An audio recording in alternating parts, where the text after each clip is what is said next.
5ই August একটা বিপ্লব হয়েছে, একটা গণঅভ্যুত্থান হয়েছে।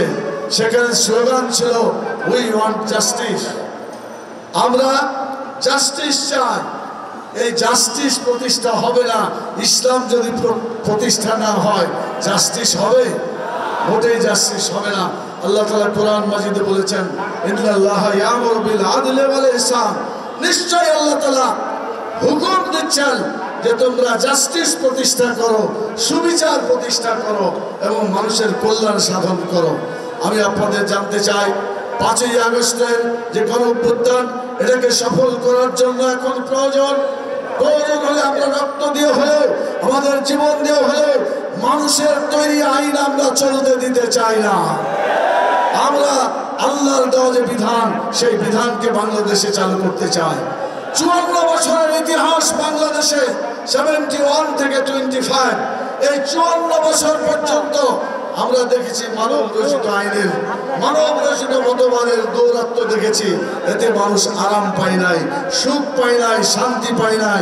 জুলুম চলেছে, অত্যাচার চলেছে, মানুষের অধিকার হরণ করা হয়েছে, মানুষকে জেলে বন্দী করা হয়েছে, হত্যা করেছে, খুন করা হয়েছে, গুম করা হয়েছে, সকল ধরনের অন্যায় জুলুম করা হয়েছে। এই 54 বছরের ইতিহাস আমাদের শিক্ষা দিয়েছে আমরা আর মানুষের আইন দেশে চালু করতে দিতে চাই না।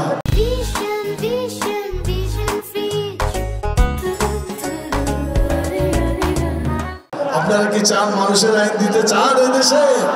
এদেশে মানুষের আইন মতবাদ চলবে না। জাতীয়তাবাদ মানুষের তৈরি করা আইন, ধর্মনিরপেক্ষতাবাদ মানুষের তৈরি করা আইন, সাম্রাজ্যবাদ, পুঁজিবাদ, যত ধরনের মতবাদ আছে সবগুলোই মানুষের তৈরি করা মতবাদ।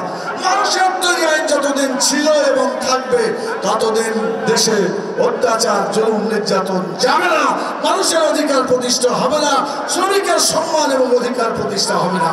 আপনারা কি সত্যিকার আপনাদের সম্মান এবং অধিকার প্রতিষ্ঠা করতে চান?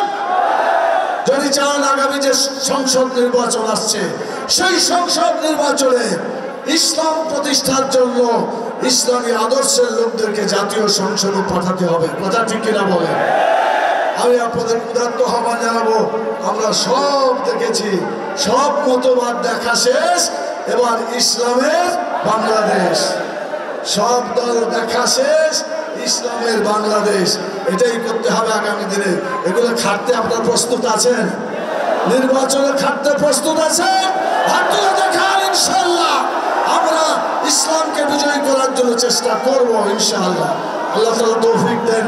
আমরা ইসলামপন্থী সকল সংগঠন, সকল ব্যক্তি প্রতিষ্ঠানকে আমরা দাওয়াত দেব, আসুন আলাদাভাবে নয়, সমঝোতা হলেও একদিকে মানুষের আইন থাকবে, আর একদিকে আল্লাহর আইন যারা চায় তারা একসাথে নির্বাচন করবে ইনশাআল্লাহ। সেই নির্বাচনে ইসলাম বিজয়ী হবে। শ্রমিক কল্যাণ ফেডারেশনের দাবি যে সুবিচার এবং যে অধিকারে শ্রমিকদের অধিকার সম্মান পাওয়ার যে স্লোগান, যে আন্দোলন, এটা বিজয় লাভ করবে ইনশাআল্লাহ।